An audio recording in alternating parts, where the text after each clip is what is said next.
नमस्ते मित्रों, कथा निधि चैनल पर आपको बहुत बहुत स्वागत है।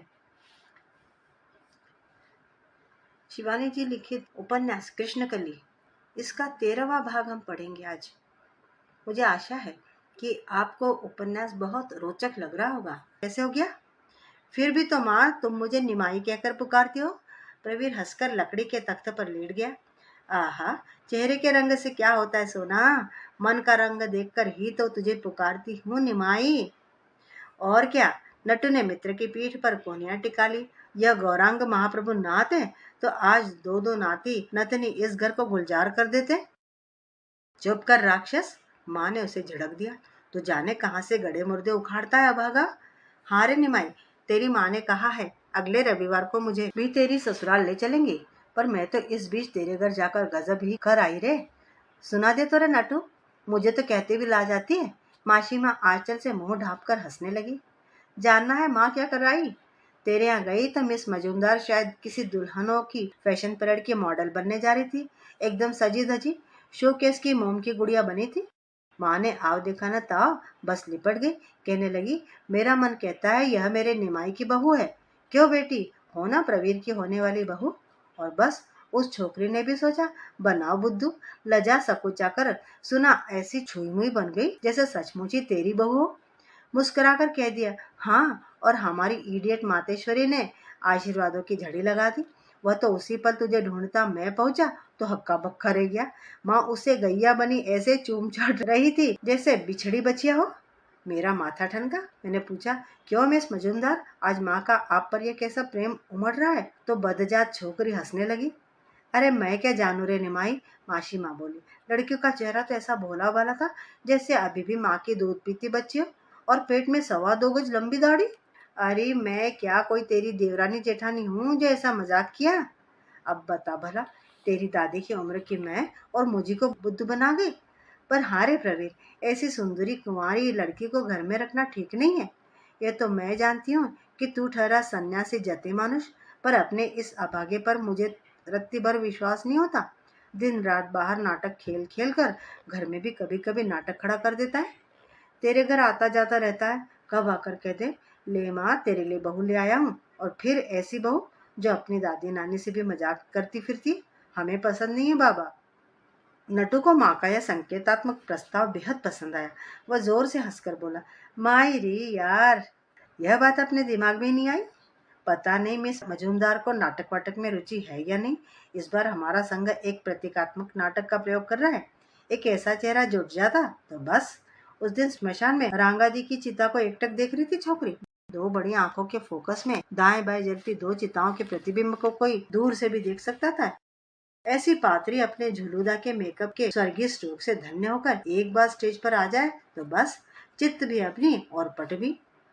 पाठ की लाइन भूल भी जाए तो वे सदाबहार आंखें ही पूरा पाठ प्रॉम्प्ट कर देंगी। प्रवीर चुपचाप तखत पर पड़ी पेंसिल से मासी माँ की हिसाब की कॉपी पर उल्टी सीधी रेखाएं खींचता रहा, और वो स्वयं में बड़बड़ाता जा रहा था। पड़ गई है उन विदेशी लफाड़ियों की सोहबत में, एकदम जंगली, निर्भीक, खूंखार, वंचर, कंधे तक झूलती सुनहली अयाल, ढीलम ढल्ला राजा जनक चोगे सा कोढ़, कामातुर मूर्ख आंखें और गले में रुद्राक्षी माला। साले एकदम वीर भूम के नरभक्षी कापालिक लग रहे थे, और साथ में सुंदरी अघोरी भैरवी। बड़ा आश्चर्य है रे प्रवीर। फिर ऐसे धीमे स्वर में फुसफुसाकर कहा, जिससे चौके में बैठी माँ न सुन पाए, ऐसी दहकती भट्टी के इतने पास धरा तेरा हृदय नवनीत पिघल कर उसी में नहीं गिर गया? मैंने तो उसे 2-3 बार ही देखा है, पर जितनी बार देखता हूँ जी चाहता है ऊंची आवाज में चंडीदास का वही पद गुनगुनाने लगूं। प्रभाते उठिया जे मुख हैरी तू, दिन जावे आज भालो। आज सचमुच उठते ही जिसका चंद्रमुख देखा है, उसे देखने पर निश्चय ही मेरा दिन अच्छा बीतेगा। प्रवीर नट्टू को वर्षों से जानता था। ऐसा न जाने कितने चेहरे देखकर वह इस पद को लाखों बार दोहरा चुका होगा। लड़की मात्रों को देखने पर नट्टू का हृदय सिखाए नट सी मशीनी गुलांटे खाने लगता था। यह कोई नई बात नहीं थी। खाना खाकर प्रवीर बड़ी देर तक वहीं गप्पे मारता रहा। कला से मलिन अपने गृह लौट जाने को उसका मन ही नहीं कर रहा था। नट्टू को अपने नाटक के रिहर्सल के लिए जाना था। उसे वहां छोड़कर वह घर लौटा तो 10 बज गए थे। गेट पर पहुंचते ही सशंकित दृष्टि से उसने बेंच को देखा। कहीं आज भी स्मशान शादी का मदालसा बेंच पर ही चित्त पड़ी न मिले, पर आज उसके कमरे में ताला नहीं था, द्वार बंद थे। लगता था माया वन विहारिणी स्वामिनी आज स्वेच्छा से कपाट मूंद कर सो गई है। वह अपने कमरे में जाकर सो गया। तकिए पर सिर रखते ही उसे गहरी नींद आ गई। आंखें लगी थी कि वह अचकचाकर जग गया। उसे लगा किसी ने उसके पैर का अंगूठा जोर से पकड़कर हिला दिया है। कौन? माया? उसने पूछा। निश्चय ही दामोदर ने आधी रात को फिर कोई बखेड़ा न कर दिया हो। क्या हुआ माया? वह उठ बैठा। वो उसके कानों के पास चेहरा सटाकर फुसफुसाने लगी। माया नहीं है काबुल वाले, यह तो मैं हूँ, कली। फिर वही बचकानी हंसी हंसती उसके कंधे के पास अपना सिर ले आई। क्रमशः निकट आती उसके मंद स्मित की सुरसुरी प्रवीर की रीढ़ की हड्डी को सुरसुरा गई। इतनी रात को उसके कमरे में वह दुरंत लड़की किसी खुले छिद्र से आंधी के अबाध झोंके से घुस आई थी। डरो मत काबुली वाले, तुम्हें खा नहीं जाऊंगी। लो, यह देने आई थी। वह उसके सामने खड़ी हो गई। अस्पष्ट धुंधलके में वह छपे ड्रेसिंग गाउन के नीलाव थैले में डूबी दो बालिका सी पतलियां बाहों को ही देख पाया। लो, उसने जेब में से कुछ निकाल कर प्रवीर की हथेली जबरन खींचकर थमा दिया। काठ बनकर बैठा प्रवीर चौंक उठा। बस, घूम आए काबुल कंधार, पर रहे बुद्धू के बुद्धू। कमनीय कपोलों के मदमस्त मलय कस्तूरी की पिचकारी जैसे किसी ने खींचकर प्रवीर की कनपट्टी पर मार दी। वह तिलमिलाकर पीछे हट गया, पर हिप्नोटिक ट्रांस में ढुलकती मीडियम सी कली उधर ही लचक गई। किसी अनजान कुंवारी सोई लड़की के पलंग पर किसी अविवाहित तरुण की अंगूठी मिले तो मामला रादर शैडी लगता है, क्यों है ना? पर मैं समझ गई थी कि यह किसी अनाड़ी की पहली बार अनभ्यस्त उंगली पर पहनी गई अंगूठी। वैसे चाहती तो दुष्यंत की सी इस अंगूठी का बिना भुना चेक ब्लैकमेल मार्केट में ऊंचे दामों में भुना सकती थी, पर वह फिर किसी अदृश्य किन्नरी किसी देवी मुस्कान से प्रवीर को मूक बना गई। पर तुम कली को जितना नीच समझते हो वह उतनी नीच नहीं है। वैसे सच पूछो तो केवल अंगूठी लौटाने में यहाँ नहीं आई। उसका कंठस्वर ट्रांसमीटर फेल हो गए रेडियो से विलीन होते स्वर की ही भांति कुछ क्षणों तक विलीन हो गया। फिर मोहक अधर कानों से सट गए। शायद वह उस संभावना की ओर भी सजग थी कि दामोदर के अदृश्य टेप रिकॉर्डर का ताना बना कहीं आसपास ही न बिखरा हो। जानते हो क्यों आई हूँ? प्रवीर का सर्वांग थरथरा उठा। क्यों? वह तीव्र पहाड़ी नाले के वेग से बहे जा रहे कठोर शिलाखंड सा अपनी समग्र कठोरता खोता जा रहा था। यह निश्चय ही इस लड़के की ज्यादती थी। लगता था आज भी उसे कल की ही भांति उठाकर कमरे में बंदिनी बनाना होगा। तुम सोच रहे होगे मैंने कल नशा किया था। हाँ, किया था। जानते हो क्यों? वह और भी निकट सट गई। विदेशी सुगंध क्या ऐसी मारात्मक होती होगी? सुगंधित केशों का मृदु स्पर्श कुछ क्षणों के लिए प्रवीर को फिर काठ बना गया। मेरी नौकरी ही ऐसी है काबुली वाले। कभी ताज के बाल रूम, क्रिस्टल रूम और कभी श्मशान का सन्नाटा। उस दिन अपने विदेशी अतिथियों को लेकर जाना पड़ा स्मशान। पहले जो फिरंगी भारत के राजा महाराजा हाथी हौदे देखने आता था, अब वह भारत के कंकाल और चिताएं देखने आता है। अब वही मुर्दों की खोपड़ी का पोलो खेलने चाहता है अभागा। दिन भर कल जलती चिताएं देखी, लौटने लगी तो लगा कोई पीछे पीछे आ रहा है। जलते नाखून और बालों की दुर्गंध मान में ऐसी भरकर रह गई थी कि all the perfumes of Arabia सूंघकर भी शायद नहीं जाती। वह फिर हंसकर अलस मखमली पर्शियन बिल्ली सी प्रवीर से सट गई। क्षण भर पहले शाखा सिंदूर में दमकती जिन दो सौभाग्य सुंदरियों को चिता में बीभत्स कोयला बना देखा था, वह जैसे दांत निकाल निकाल कर मुझे धमकियां देने लगी। जा तो सही घर, अकेले कमरे में आज श्मशान प्रवेश का मजा चखा देंगी। समकर मैं पॉल से एक गोली मांग लाई, कहता था मुख में धरते ही एकदम बैकुंठ दर्शन। बाप रे बाप, मैं क्या जानती थी कि ऐसा घातक पोटेशियम साइनाइड है। चाबी हाथ में धरकर गोली खाई कि कमरा खोलकर सो जाऊंगी, पर वहां तो सहस्रों यमदूत खींचकर साथ ले गए। बेंच पर लुढ़की थी, बस इतना ही याद रहा। यह अंगूठी न मिलती तो शायद जान भी न पाती कि कौन महामानव बिस्तर पर सुला गया है। पर आज गोली नहीं है, तब से कमरे में ऐसी बैठी हूँ। देखो छूकर। उसने अपनी बर्फ सी ठंडी हथेलियों में प्रवीर के हाथ जकड़ लिए। अब मैं नहीं जाऊंगी। पहले सोचा माया को जगाकर उसके पास जाऊं, पर वह वहां क्या अकेली होगी? और जया, बाप रे बाप, उस कमरे से तो मैं श्मशान जाना पसंद करूंगी। अम्मा के कमरे में बाबूजी होंगे। पूरे घर में एक तुम ही ऐसे हो जिसके पास कुछ दिनों तक आ सकती हूँ। तुम आराम से सो जाओ। Good night and sweet dreams. वह दुष्टता से हंसी और पतली रस्सी पर साइकिल चलाती किसी नटनी सी सर्कस सुंदरी की लचीली छलांग में पतली टांगे साधती, लंबी कुर्सी की फैली बाहों पर पैर रखती उसकी गद्दी में पालतू बिल्ली ही सी अंग समेट कर सो गई। प्रवीर हद बुद्धि सा बैठा ही रह गया। कैसी लड़की थी यह? निश्चय ही वह नॉर्मल नहीं थी। आधी रात को उसके कमरे में आकर वह कैसी अधिकारपूर्ण मुद्रा में सो रही है, जैसे वह ही उसकी पत्नी हो। नित्य पूजा करके अम्मा उसके कमरे में चाय का गिलास लाकर धर जाती थी। उस कल्पना मात्र से ही वह पसीना पसीना हो गया। क्या उस छोकरी को सचमुच ही इतनी जल्दी नींद आ गई थी, या उसे चिढ़ाने व जानबूझकर ही गहरी सांसें छोड़ रही है? वर्षों पुरानी उस आराम कुर्सी का बेत दामोदर ने दोनों पैर ऊपर धर गवारू ढंग से बैठकर झूला बना दिया था। उससे कुछ भी कहने के लिए अब प्रवीर को निकट जाकर फुसफुसाना होगा, और ऐसा करने में उसे महासंकोच हो रहा था। सोचेगी वह भी उसके षड्यंत्र का लोहा मान गया है, और यदि वह साहस कर सशब्द फटकारता है तो कहीं आसपास के कमरों में सो रहे आत्मीय स्वजन न जाग जाए। सोती लड़की को वह कल रात की भांति सशरीर उठाकर उसके कमरे में अवश्य पटक सकता था, पर यदि वह बेहया कहीं चीख पड़ी तब किसे मुंह दिखा पाएगा फिर? क्या ग्रह के उस ज्येष्ठ पुत्र के प्रोज्वल निष्कलंक चरित्र पर उसकी वह चीख कोलतार नहीं पोत देगी? काश आज वह नट्टू के यहाँ ही सो गया होता, पर तब वह क्या स्वप्न में भी सोच सकता था कि यह दुर्दिन अभिसारिका आधी रात को उसके कमरे में ऐसे छप्पर फाड़कर टपक पड़ेगी। यदि कहीं इस बीच माया आ गई या स्वयं दामोदर, क्या वह निर्लज्ज कई बार दिन का कलह भूल भाल कर रात को उसके कमरे से बिना पूछे सिगरेट का पैकेट नहीं ले गया है? कुर्सी पर निश्चेष्ट पड़ी उस निद्रांत सुंदरी को देखकर फिर कौन विश्वास करेगा कि वह निर्दोष है? कोयले की कोठरी से फिर वह बिना कली के लिए निकल पाएगा? ऐसी विचित्र लड़की के लिए कहा ही क्या जा सकता है। उसने एक बार फिर कुर्सी पर सो रही कली को देखा। उसकी गहरी सांसें कमरे की निस्तब्धता में सर्पिणी की सी विषैली फुफकारे छोड़ती उसका दिल दहला उठी। क्रमशः उठते गिरते नन्हे उर्जों को वह न चाहने पर भी स्पष्ट देख रहा था। एक हाथ कान के नीचे धर वह कौशलाभिमानिनी कभी एक पैर सिकोड़ कर करवट बदलती, कभी दोनों टांगे कुर्सी की निर्जीव फैली बाहों पर उठा लेती। ऐसे हाथ पर हाथ धरकर बैठने से बात बनेगी नहीं। प्रवीर चुपचाप उठकर बाहर चला गया। उसके सानिध्य से तो बरामदे का ठंडा सीमेंट वांछनीय था। कभी क्रोध से उसका सर्वांग कांपने लगता, कभी विवशता उसकी गर्दन मरोड़ कर रख देती। ऐसे ही उकड़ू होकर बैठे बैठे उसे नींद आ गई। पर बैठे ही बैठे कहीं देर तक नींद आती है? कभी असहाय गर्दन इधर उधर ढुलकती, कभी हाथ की दोनों कोहनियां बुरी तरह दुखने लगती और वह अचकचाकर जग जाता। बैठे बैठे उसने रात काट दी। हाथ की घड़ी को बड़े यत्न से घुमा फिराकर समय देखा तो 4 बज चुके थे।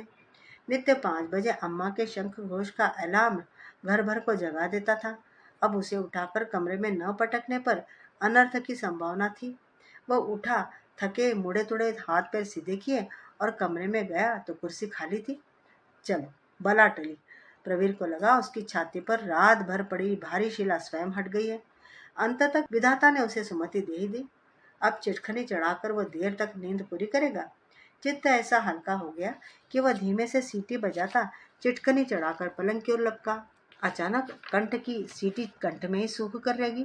बेढंगी कुर्सी से सुविधानुसार स्थान परिवर्तन कर दस्यु कन्या उसी की चादर सिर से पैर तक लपेटे उसके खाली पलंग पर सो रही थी। लगता था देर तक गठरी बंद कुर्सी पर सोने के पश्चात उसके अपूर्व प्रकंपित पर्यंक पर सोने में उसकी सुडौल काया अपनी पूरी लंबाई में तन गई थी। ऐसा किम कर्तव्य विमूढ़ बनकर खड़े रहने का अब समय नहीं था। अम्मा किसी भी पल चाय का गिलास लेकर द्वार पर खड़ी हो सकती थी। प्रवीर ने बिना कुछ कहे निद्रा मग्ना कली के पैर का अंगूठा पकड़कर जोर से वैसे ही हिला दिया जैसे कली ने कुछ देर पूर्व हिलाकर उसे जगाया था। वह हड़बड़ाकर उठ बैठी। खिड़की से अंधकार मिश्रित सांवला उजाला झांकने लगा था। नीले ड्रेसिंग गाउन में चमकती त्वचा का पीलापन देखकर प्रवीर को पहले दया आ गई। कितनी बीमार डरी सहमी लग रही थी वह। पर दूसरे क्षण लज्जास्पद परिस्थिति की वास्तविकता ने उसकी विवेकपूर्ण चेतना लौटा दी। उसने पलंग पर बैठी डूबी दो बालिका सी पतली। प्रवीर ने बिना कुछ कहे निद्रा मग्ना कली के पैर का अंगूठा पकड़कर जोर से वैसे ही हिला दिया जैसे कली ने कुछ देर पूर्व हिलाकर उसे जगाया था। वह हड़बड़ाकर उठ बैठी। खिड़की से अंधकार मिश्रित सांवला उजाला झांकने लगा था। नीले ड्रेसिंग गाउन में चमकती त्वचा का पीलापन देखकर प्रवीर को पहले दया आ गई। कितनी बीमार, डरी सहमी लग रही थी वह। पर दूसरे क्षण लज्जास्पद परिस्थिति की वास्तविकता ने उसकी विवेकपूर्ण चेतना लौटा दी। उसने पलंग पर बैठी अर्ध उन्मिलित आंखों से उसे टुकुर टुकुर निहारते विस्मित भावाकली को बड़ी रुखाई से कंधा पकड़कर नीचे उतार दिया। वह पहले बुद्ध बनी खड़ी रही, फिर चुपचाप चिटकनी खोलकर बाहर निकल गई। प्रवीर ने लपक कर चिटकनी अंदर से बंद कर ली। कुछ देर तक वह द्वार से सटकर खड़ा रहा। चिटकनी बंद थी, फिर भी उसे भय हो रहा था कहीं जादूगर हुडूनी की बाजीगरी से वह चिटकनी खोल फिर उसी की पलंग पर पड़ी नजर न आए। आज उसे कमरा खोलकर सोने का सबक मिल चुका था। ऐसी नर भक्षिणी बगल के कमरे में थी और उसे अपने पुष्ट शरीर को आंखों ही आंखों में निगलते वह कई बार देख चुका था। फिर भी द्वार खोलकर उसी ने तो आ बैल मुझे मार कहा था। फिर दोष भला किसका था? एक ही रात की बात थी। कल वह अम्मा के बगल के कमरे में जाकर सो रहेगा। कह देगा रात भर सड़क चलती रहती है, उसे नींद नहीं आती। फिर रात भर निकलते जुलूसों का हुल्लड़ अम्मा बाबूजी भी तो सुनते रहते थे। काबुल जाने पर वह क्या वहां उठ कर आएगी? यदि आ भी गई तो वह वहां उससे निपट लेगा। उस जैसी बीसियों गोष्ठी प्रिया अभिसारिकाओं को वह अपने संयम से पटखनी दे सकता था। उसकी जिस तकिया पर वह हाथ धरकर सोई थी उस पर पतली बाह का कास्ट सा बन गया था। क्या सेंट की शीशी उड़ेल गई थी छोकरी? वही परिचित परफ्यूम का कस्तूरी भभाका उसे विचलित कर उठा। उसने थपथपाकर तकिए की सलवट ठीक की और बिस्तर ढक दिया। उजाला हो गया था। अम्मा के शंख का अलार्म बज चुका था। चाय का गिलास उसे थमाकर अम्मा उसी के पलंग पर बैठ गई। एक बात तुझसे कहने आई हूँ लल्ला, आज तू वहां जाएगा। तेरे बाबूजी तो ऐसे संकोचे हैं कि एक बार तू काबुल गया तो फिर मुंह खोलकर पांडे जी से कुछ भी नहीं कह पाएंगे। तूने कल का नाटक तो देख ही लिया। जैसे भी हो दामोदर को नौकरी पर लगाना है। जब तक खाली बैठे रहेंगे यही सब उपद्रव खड़े करते रहेंगे। आखिर दामाद है, घर से बाहर ठेल भी तो नहीं सकती। वह तो अच्छा है परदेश में है। यहाँ सबसे यही कह दिया है कि लंबी छुट्टी लेकर जया का इलाज कराने आए हैं। पर लंबी छुट्टी की हम कब तक कैफियत देते रहेंगे? और एक बात है बेटा, अम्मा रुआसी हो गई। आज उन्होंने विवाह की तिथि बतलाई तो टाल मटोल मत करना। अपने ही मामा को देख ले। शुभ कार्य एक बार जहाँ टला तो टला। प्रवीर के मामा का दुखद दृष्टांत उसे पहले भी कई बार दिया जा चुका था। 15 वर्ष पूर्व उनकी न जाने किस कुघड़ी में हुई सगाई उसी स्टेज में ठप्प होकर रह गई थी। मामा ने बड़े जोश में आकर पहली तिथि स्वयं ही टला दी थी। पहाड़ में कोर्टशीट नाम की कोई चीज ही नहीं है। उन्होंने दोनों भांजों को प्रभावित कर दिया था। चट मंगनी और पट ब्याह हमें पसंद नहीं है। मामा एक लंबे अरसे तक विदेश में रहकर लौटे थे और विदेशियों की भांति विवाह के पूर्व कुछ समय तक रोमांटिक गोताखोरी का आनंद उठाना चाहते थे। किंतु रसवंती गोताखोरी की पहली डुबकी में बेचारे ऐसे डूबे कि फिर ऊपर ही नहीं आ पाए। पहले वर्ष प्रवीर के नाना की मृत्यु से विवाह तिथि टाल दी। दूसरे वर्ष स्वयं मामा को ऐसा विषम सन्निपात हुआ, चांद गंजी हो गई।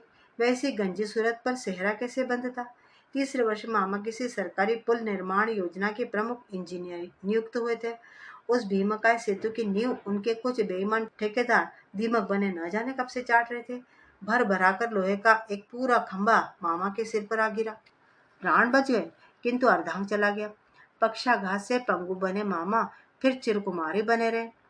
कौमार्य कवच धारिणी अधूरी मामी सीमावर्ती क्षेत्र के किसी मोबाइल स्कूल की प्रधानाध्यापिका बन एकदम मर्दानी बन चुकी थी। पिछले वर्ष अपनी स्कूल गाइड की टोली लेकर कलकत्ता आई तो प्रबीर पहले तो उन्हें पहचान ही नहीं पाया। प्रकृति से जूझकर क्या कोई उसे पराजित कर पाया है? जो जितने अमानवीय धैर्य से उससे भिड़ता है उसे उतना ही कठोर दंड देकर प्रकृति पराजित कर देती है। यह वही मामी थी जिन्हें बीसियों पहाड़ी लड़कियों को नापसंद करके मामा ने पसंद किया था। दुबली छरहरी पहाड़ी किशोरी जिसने कभी पहाड़ की परिधि नहीं लांगी। इसी से गालों पर थी स्वाभाविक लालिमा, चेहरे पर निर्दोष शिशु की लुनाई। अब वही गोरा रंग स्याह पड़ गया था। मर्दाने ट्वीड का लंबा कोट, क्रैप सोल के मर्दाने जूते और आकारहीन शरीर पर ऊंची बंधी साड़ी। ठुड्डी पर एक नए टापू से उग आए मस्से पर दाढ़ी के गुच्छे का गुच्छा झूल आया था जिसे वे अभ्यासवश बार बार मरोड़ती रहती थी। अम्मा ने सोच में डूबे प्रवीर की पीठ पर हाथ धरा तो वह चौंक पड़ा। पता नहीं क्या क्या उठ पटांग बातें दिमाग में आने लगी थी। क्या कुन्नी भी कभी वैसी ही हो जाएगी? मैं चलती हूँ लल्ला, आगा पीछा सब सोच के चलना होगा। इसी से सोचा है एकांत में तुझे पकड़कर मन की बात कह ही आऊं। अम्मा उसे सीख देकर चली गई। वैसे यदि सीख न भी मिलती तो वह स्वयं ही पांडे जी की निर्धारित तिथि स्वीकार करने का निश्चय कर ही चुका था। कल रात की घटना उसे सहमा गई थी। अब वह जमाना नहीं रहा जब कुंवारी लड़कियां समाज के नर व्याघ्रों के भय से सहम कर स्वयं ही अवलंब रूप में पति के स्कंद के लिए मनौतियां मांगती थी। अब तो मर्यादाशील किसी भी पुरुष को श्रृंगारिका आधुनिका अपने सुवर्ण मृग चरण से छल सकती थी। वह बरामदे में गया तो कली के कमरे में बड़ा सा बंद ताला लटक रहा था।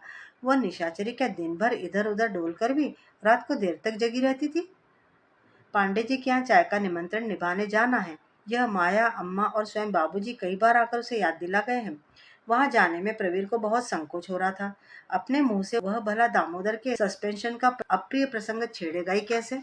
कहीं पांडे जी यह न समझने लगे कि दामाद कलाई पकड़ते ही पहुंचा पकड़ने लगा है।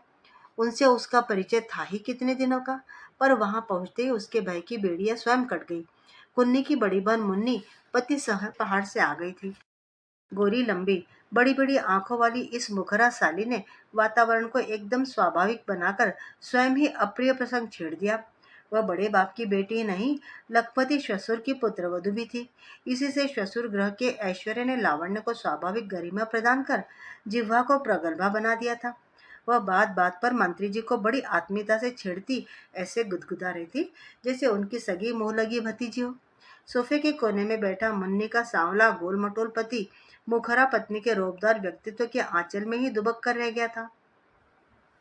देखिए अंकल, वह कहने लगी, मेरी शादी में तो आपने इलेक्शन का बहाना बनाया, अब देखूं कुन्नी की शादी में कौन सा बहाना बनाते हैं। पर देखिए, आप आए ना आए, कुन्नी की वेडिंग प्रेजेंट आपसे आज ही एडवांस धरा लूंगी। लड़की के हीरो से दमकते कर्णफूल की तप्त किरणों के सर्चलाइट से बेचारे मंत्री जी की आंखें चौंधिया गई। मुन्नी के अपने शरीर को छोड़कर सब कुछ इम्पोर्टेड था। कान, हाथ के हीरे उसके डैडी विदेश से लाए थे। हाथ की घड़ी उनकी पिछली विदेशी यात्रा का तोहफा थी। कार्डिगन पिता के एक राजनीतिक मित्र ने ला दिया था। साड़ी का बैम्बर्ग जॉर्जेट एक दूसरे मित्र की धोती के भीतर लंगोट बनकर आया था। उस पर मुन्नी उस अलभ्य कठिनता से जुटाई गई प्रधान सामग्री का समुचित उपयोग करना भी जानती थी। मंत्री जी बेचारे थे गंवैया गांव के आदमी। दादी, नानी, चाची, ताई को भैंसे धोते ही देखा था। पत्नी को अच्छी अच्छी साड़ियां लाकर भी देते तो सत्यानाश करके रख देती। मुन्नी के मीठे आदेश को उन्होंने सिर आंखों पर झेल लिया। कहो बेटी, कौन सा उपहार चाहिए? उन्होंने हंसकर कुन्नी से पूछा। वह भला, वह क्या अपने मुंह से मांगेगी? थैंक गॉड, अभी हम सब घर के ही लोग हैं। आइए, मैं आपको बतलाऊं। मुन्नी उन्हें वहां पकड़कर एकांत में खींच ले गई। एक तो आपको कुन्नी के पति की बदली दिल्ली करानी होगी। उन अफगानियों के बीच हमारी कुन्नी सूख कर रह जाएगी। और दूसरे, इनके ब्रदर इन लॉ है दामोदर, आईपीएस के आदमी है, पर सस्पेंड कर दिए गए हैं। उन्हें भी ठीक करवाना होगा आपको। वह फिर उन्हें पिता के पास खींच लाई और कहने लगी, देखिए अंकल, एक सूत्र आपको और थमा दूं। उस प्रदेश में विजिलेंस कमीशन के लिए जिनका नाम प्रस्तावित हुआ है, उनमें से एक आपके पार्लियामेंट्री सेक्रेटरी का साला है। ठीक है, हो जाएगा। मंत्री प्रवर चुटकी बजाकर सोफे पर बैठे तो सोफे का पूरा स्प्रिंग भीतर धस गया। देखिए अंकल, यह मंत्रियों वाला हो जाएगा तो नहीं है ना? शादी से पहले ही आपको सब कुछ करना होगा। घर की मनहूसी में शादी ब्याह की शहनाई की आप खाक अच्छी लगेगी। पांडे जी ने आंखों ही आंखों में शाबाशी देकर गुणी पुत्री को काल्पनिक पुष्पहारों से लाद दिया। काश उनकी यह डिप्लोमेट लड़की लड़का होकर जन्मी होती। इकलौते पुत्र से तो उन्हें रत्ती भर आशा नहीं थी। न जाने कितनी ट्राम बस जला वह पिता को हृदय रोग का अमूल्य उपहार दे चुका था। पिछले सप्ताह अपने पिता का पुतला जलाकर उसने विद्यार्थी वर्ग में सर्वोच्च स्थान प्राप्त कर लिया था। जीवनावस्था में योग्य पुत्र द्वारा इस पिंडदान का कारण था उनकी कुर्सीधारी नेताओं से मित्रता। बीच बीच में उन्हें डरा धमका अपनी अनामी पार्टी के लिए वह पिंडारी डाकू की क्रूरता से थैली भरकर रुपयों की वसूली कर फिर वीरान घाटियों में खो जाया करता। कुन्नी उस दिन अपनी बड़ी बहन की तुलना में शांत बैठी थी। कभी कभी वह अपनी आंखें प्रवीर के चेहरे पर ऐसे गड़ा देती कि वह खिसिया जाता। दूसरे क्षण उसके सम्मुख वह मिठाई नमकीन की प्लेटों का अंबार लगा देती। क्यों रे कुन्नी? मुन्नी ने छोटी बहन को हंसकर टोक दिया। क्या अपने दूल्हे को खिला खिला कर दुम्बा बना देगी? शादी से पहले कहीं तोंद न निकल आए। जरा उसकी वेस्ट लाइन का ध्यान रख, समझी? एक तो हमारे पहाड़ के शादी ब्याह में दूल्हे को वैसे ही कार्टून बनाकर धर देते। मेरी शादी का मुकुट कैसा था याद है ना डैडी? सामने से गणेश जी और पीछे से जालिम लोशन का विज्ञापन। मंत्री जी भी हो करके हंसने लगे। हमने तो चाय कब की पी ली और 2 अतिथि आए ही नहीं। न विद्युत रंजन आया न लॉरिन। मैं बताऊं डैडी, मुन्नी ने गप से एक पेस्ट्री मुख में धर ली। मुझे लगता है रंजन काका लॉरिन आंटी को अपनी गाड़ी में ला रहे होंगे। बेचारी लॉरिन आंटी की गाड़ी को तो सुना लखनऊ में पकड़ पकड़ कर जला दिया। अच्छा, मंत्री जी लॉरिन को वर्षों से जानते थे। आंटी की नेम प्लेट पर कोलतार पोतने लगे तो उन्हें गुस्सा आ गया। अंग्रेजी में ही आंटी ने भाषण झाड़ दिया। बस फिर क्या था, पूरी गाड़ी ही हाथ से निकल गई। पता नहीं क्या हालत हो गई है देश की। पांडे जी का खिन्न स्वर शायद अबोध पुत्र के लिए भी मुंह क्षमा याचना कर रहा था। आप बताइए भला, क्या इस लीपापोती से अंग्रेजी देश से चली जाएगी? निकालने के तरीके और होते हैं। अब आप ही लोगों ने अंग्रेजों को देश निकाल बाहर किया तो कौन सी कोलतार पोती थी? मंत्री जी को सहसा अपने सिर पर पड़ी लाठी और गोरे सिपाहियों की ठोकरें याद हो आई। उनकी छाती रिक्रूटमेंट सेंटर में खड़े किसी रंगरूट की छाती की भांति तन कर निकल आई। बड़ी गर्वपूर्ण काग दृष्टि से उन्होंने इधर उधर देखा। सारी बहस के बीच एक मूर्ति उदासीन होकर सोफे के कोने पर बैठी थी। न उस वीतराग चेहरे पर उत्साह था न विद्रोह। लगता था निरंतर संघर्ष करती वह एकदम ही चुक गई है। पहली बार प्रवीर ने उन्हें देखा तब भी कुन्नी की माँ ऐसी चुपचाप थी और आज भी कहीं न कहीं उसने भारी आघात पाया है। यह प्रवीर से छिपा न रहा। लीजिए, लॉरिन आंटी तो आ गई। मुन्नी स्वागत के लिए बढ़ गई। मैंने कहा था ना, रंजन काका की गाड़ी में आ रही होगी। ओह माय डियर, सॉरी, कहकर लॉरिन ने बढ़कर पांडे जी के दोनों हाथों को पकड़कर बड़ी आत्मीयता से झकझोरा। फिर मुन्नी और कुन्नी के गालों को चूमकर उनकी माँ के सम्मुख दोनों हाथ जोड़कर खड़ी हो गई। न उन्होंने उस विनम्र नमस्कार का प्रत्याभिवादन किया, न कुछ बोली। पल भर को चेहरा तमतमाकर फिर स्वाभाविक उदासीनता में रंग गया। थोड़ी देर में सबकी दृष्टि बचाकर वे उठकर भीतर चली गई। स्पष्ट था कि इसी चेहरे से लंपट लगने वाली एंग्लो इंडियन महिला के आगमन से असंतुष्ट होकर ही पांडे गृहिणी भीतर चली गई थी। क्यों लॉरिन, कैसी चल रही तुम्हारी पोल्ट्री? पांडे जी ने गर्म चाय का प्याला अतिथियों को थमाकर पूछा। फिर मंत्री जी की ओर मुड़कर कहने लगे, हमारी लॉरिन सच्चे अर्थ में समाज सेविका है। कहती है, जब तक भारत के हर अंडर नरिश्ड बच्चे के हाथ में एक एक ताजा अंडा नहीं रख देगी, तब तक कब्र में पैर भी नहीं रखेगी। हो करके लॉरिन ने अपनी मर्दानी हंसी से गोल कमरा गुंजा दिया। विद्युत रंजन का प्रभावशाली व्यक्तित्व जरीदार कन्नी की खद्दर की धोती और अहिंसात्मक मटके की रेशमी कमीज में और भी खिल उठा था। एकदम साहब बीबी गुलाम वाले जमींदार लगते हैं ना? मुन्नी प्रवीर के कान के पास आकर फुसफुसाई। बड़े काम के आदमी हैं। तुम्हारी बदली के लिए डैडी अभी इनसे भी कहेंगे। आओ तुम्हारा परिचय करा दूं। क्यों दिल्ली आना चाहते हो क्या? विद्युत रंजन की मोहक हंसी ही उसका सबसे बड़ा आकर्षण थी। मैं तो कहता हूँ वहीं बने रहो। एक बार पांडे की लड़की के हाथ में पड़े तो बकरा बनाकर बांध लेगी। फिर जोर से हंसने लगे। देखो, मुन्नी तो नक्कर बंगला पर उतर आई। भालो हो गए ना बोल छी। देखिए, मैं कहती हूँ अच्छा नहीं होगा। बड़े हल्के फुल्के मैत्रीपूर्ण राजसी वातावरण में प्रवीर का चित्त हल्का बनकर पक्षी सा देर तक उड़ता रहा। चलने का समय हुआ तो एक बार फिर पूरा परिवार उसे विदा देने आ गया। आज वह अपनी ही गाड़ी लेकर आया था। देखो बेटा, पांडे जी ने पैर छूने को झुके प्रवीर की पीठ पर हाथ धर दिया। हमने पंडित जी से पतरा खुलवा कर डेट फिक्स कर दी है। 15 अप्रैल की तिथि ही तुम दोनों को ठीक पड़ती है। साथ ही हमें भी। मार्च तक हम तुम्हें दिल्ली ले आएंगे। और देखो, अपने बाबूजी से कह देना दामोदर की चिंता न करे, सब ठीक हो जाएगा। उस दिन भी यह कुन्नी की ओर ठीक से आंख उठाकर नहीं देख पाया। कार को वह भीड़ भरे चौराहे से निकालता चला जा रहा था कि विक्टोरिया मेमोरियल के सामने आ रहे एक लंबे जुलूस को देखकर उसने गाड़ी पीछे कर ली। इन विवेकहीन बचकाने जुलूसों से वह गज भर की दूरी ही बरतता था। बड़े कौशल से उसने गाड़ी बैक कर बरगद की जटाओं के तोरण द्वार में छिपा ली और स्वयं उतर कर पार्क में चला गया। पेड़ों के झुरमुट में पड़ी बेंच की ओर वह बढ़ा और ठिठक कर रह गया। क्या वह किन्नरी उसकी उपस्थिति को सूंघ कर ही आकाश से टपक पड़ी थी? वही थी। उस मुद्रा को वह 10 गज की दूरी से भी पहचान सकता था। वैसे ही निश्चेष्ट जैसी उस रात को दरबान की बेंच पर पड़ी थी, तब क्या आज भी गोली खाकर आई थी? पहले उसने सोचा मुड़कर दूसरी ओर निकल जाए, पर फिर ऐसे सुअवसर को हाथ से जाने देना मूर्खता थी। उसे उस एकांत में समझाना घर पहुंचकर समझाने से कहीं अच्छा था। उसे जगाकर घर छोड़ने का नोटिस आज प्रवीर उसी बेंच पर दे देगा। वह निकट पहुंचा तो उसने चौंक कर देखा, फिर हड़बड़ा कर बैठ गई।